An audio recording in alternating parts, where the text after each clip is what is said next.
Bienvenidos al triatlón de Alpe d'Huez en su larga distancia, una prueba que cumplía su octava edición y en la que los participantes dejaban sus zapatillas arriba en Alpe d'Huez y después la mayoría de ellos bajaban al pantano de Bullany donde se disputaba el segmento de natación.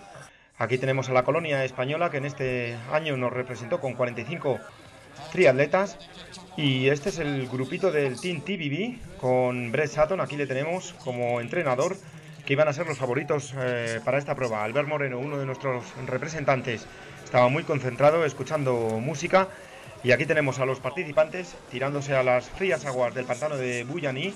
El agua estaba en torno a 16 grados y una salida única para afrontar estos 2.200 metros de natación.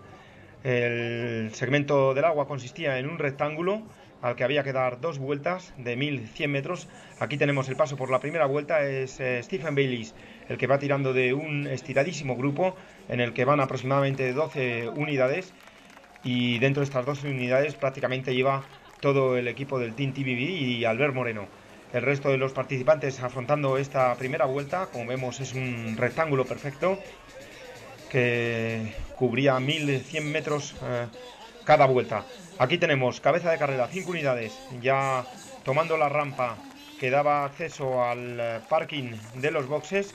Era la central hidroeléctrica francesa y tiene que ser ayudados por los voluntarios a salir del agua. Es Richie Nichols el primero en salir. Dilo cierra este grupo y en este grupo también iba insertada la primera mujer. El tiempo en el agua fue de 26 minutos 57.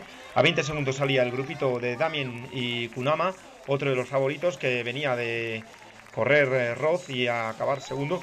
Y a 40 segundos venía Albert Moreno, que estaba realizando una espectacular natación. Aquí le tenemos, a punto está de caerse, se tropieza y ya se encarrila a esta zona de boxes. El parking de los boxes era sobre hierba, pero hierba natural, no era artificial como era la segunda transición en el Alpe d'Huez.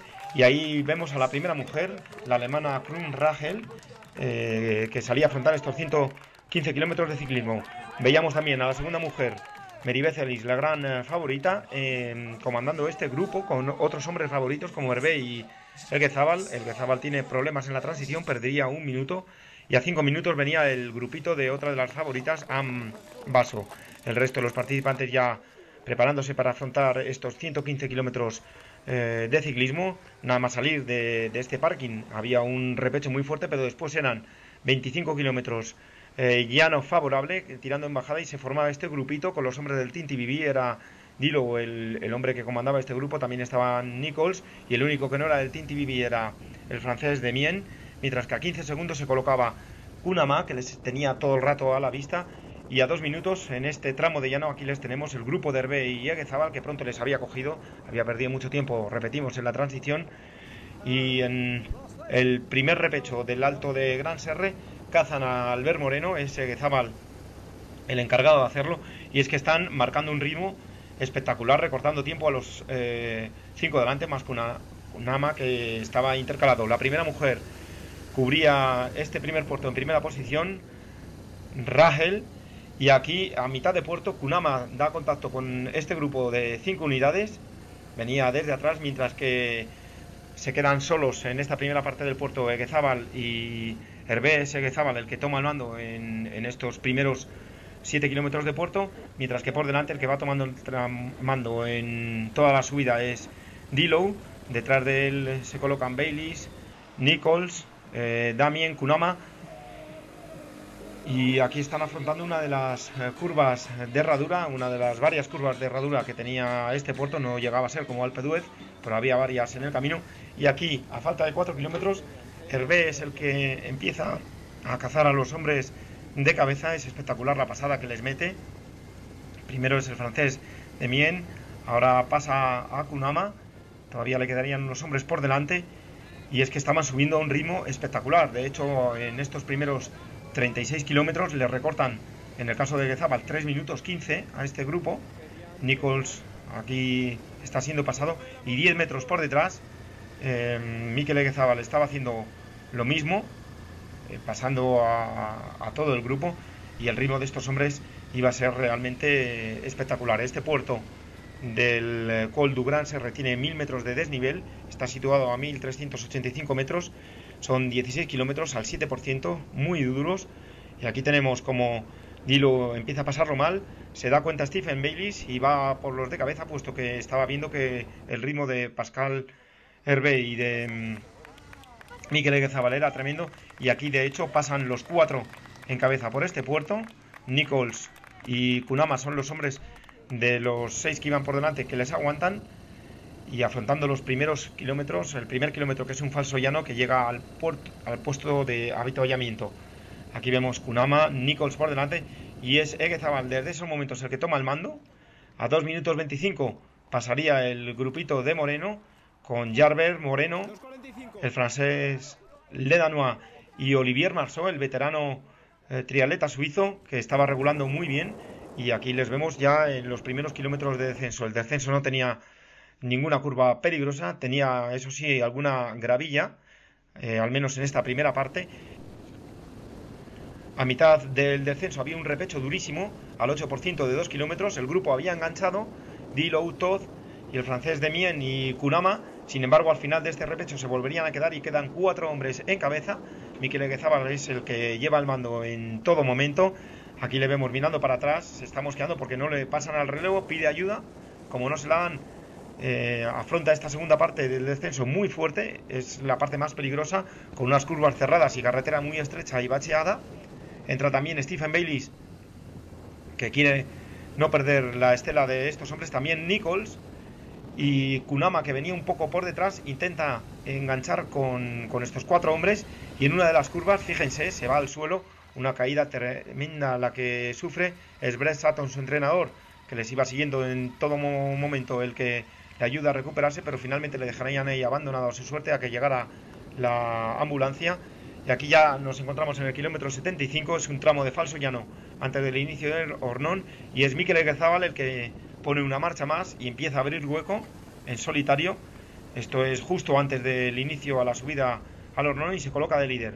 Por detrás el grupo de Jarber, Moreno y Marceau transitaba 5 minutos 30 antes de la subida al Col del Hornón, mientras que Mary Beth Ellis ya en este tramo se coloca líder, una posición que no abandonaría, y es que estaba haciendo un parcial de bici terrorífico.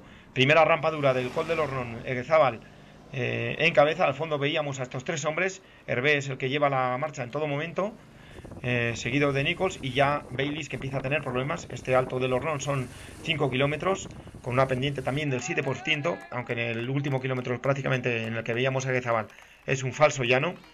A 1 minuto de la cima coronaban estos 2 hombres, Hervé y Nichols. Justo detrás de ellos lo hacía Stephen Bayliss, que les aguantaría hasta la base de Alpe d'Huez. Y a 2 minutos 10, Todd y Dilo, que eran los hombres que quedaban de esa escapada. Por detrás, a 7 minutos lo hacían Albert Moreno y el francés Jarber, que iniciaban un descenso muy técnico, con muchísimas curvas, pero muy buen asfalto. Y aquí, primeros momentos de Alpe d'Huez, Mikel Eguezabal ya empieza a pagar el esfuerzo.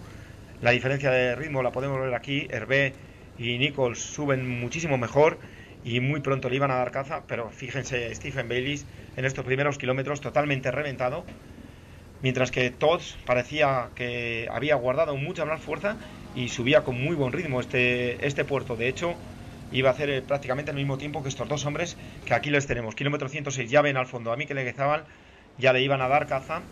Aquí en una de las curvas Hervé ya toma la cabeza. Aquí son líderes ya a falta de 6 kilómetros, y es Hervé el que en todo momento está afrontando el peso de esta escapada. Por detrás, a falta de 5 kilómetros, Todd, que coge la tercera posición, y es que Mikel Eguezabal ha muerto, pagaría su esfuerzo, y es que en esta prueba tan dura los esfuerzos terminan por pagarse.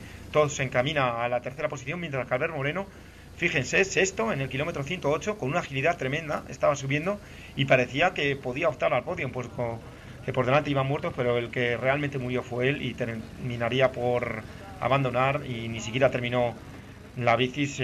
A falta de 200 metros se fue para el hotel. Estos son los 2 primeros, Hervé y Nichols, que entran a la zona de transición. Aquí sí que Sunkar puede de fútbol con hierba artificial, es una auténtica alfombra, y es Hervé el primero en afrontar estos 22 kilómetros.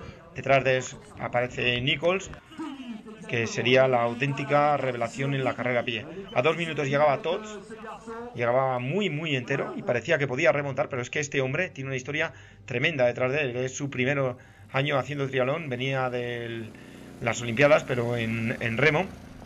Y aquí tenemos Nichols, un ritmo espectacular en estos 22 kilómetros, batería el récord de la prueba, 1 hora 16:26, por detrás se situaba cómodamente Hervé, al cual le iba metiendo tiempo, y Tots aguantaba como podía esta tercera posición, y aguantaba porque los demás venían más muertos que él, y hubo muchísimas explosiones en estos 22 kilómetros de carrera a pie. Ahí teníamos a Pedro José, el segundo español en la transición, llevaba el 12, Nichols, que afrontaba ya la segunda vuelta con muchísima ventaja sobre este hombre, con Hervé, que pasaba a 2 minutos 20, y este circuito es terrorífico. Tiene zonas de bajada que castigan mucho, zonas de subida, no hay ni un tramo de llano. Ahí teníamos a Todd en tercera posición, y justo detrás de él empezaba a afrontar estos 22 kilómetros la primera mujer, Beth Ellis, con una ventaja superior a los 12 minutos en la zona de transición, mientras que Stephen Bayliss, aquí pasando ya a afrontar la última vuelta, pasaba en cuarta posición, aguantaría, sería los que menos explotaban. Y este hombre, Olivier Marceau, que se había regulado mucho, él se conoce mucho, tiene ya 42 años, muy experimentado, se colocaría en quinta posición. El resto de los triatletas ya afrontando esta durísima carrera a pie, entre ellos la segunda mujer, Eymar Mulan, que se situó segunda a pie de Alpe d'Huez y aguantaría perfectamente esta segunda posición. Y aquí tenemos triatletas ya corriendo, afrontando este tramo durísimo de subida. Además era una subida de tierra, iba una planicie arriba y después había que bajar por asfalto durísimo. Y aquí vemos a Nichols afrontando ya la última vuelta. Su ritmo es realmente demoledor. Nadie se esperaba que pudiera destrozar el récord de Víctor del Corral en 12 minutos, 5 horas 40:01. Se proclama vencedor de esta octava edición del triatlón de Alpe d'Huez. A 5 minutos 38 llegaba Hervé, a 11:18 lo hacía Tots. Espectacular el debut de este hombre, fue la revelación del día. Más atrás, en cuarta posición, llegaba Stephen Bayliss, y en quinta posición aguantaba en la plaza del suizo Marceau. Mikel Egazábal finalmente sí que pudo acabar en novena posición, llegaba muy tocado a esta zona, y el que llegaba muy entero y eufórico era Pedro José, que un grupo de edad entraba en el puesto 12. Aquí vemos escenas de lo duro que estaba siendo este circuito, y Beth Ellis, con 6 horas 20 minutos, se proclamaba vencedora con 21 minutos 38 sobre la segunda, Eymar Mulan. En tercera posición acabaría la local Basso, y el resto de los triatletas ya llegando a la zona de meta.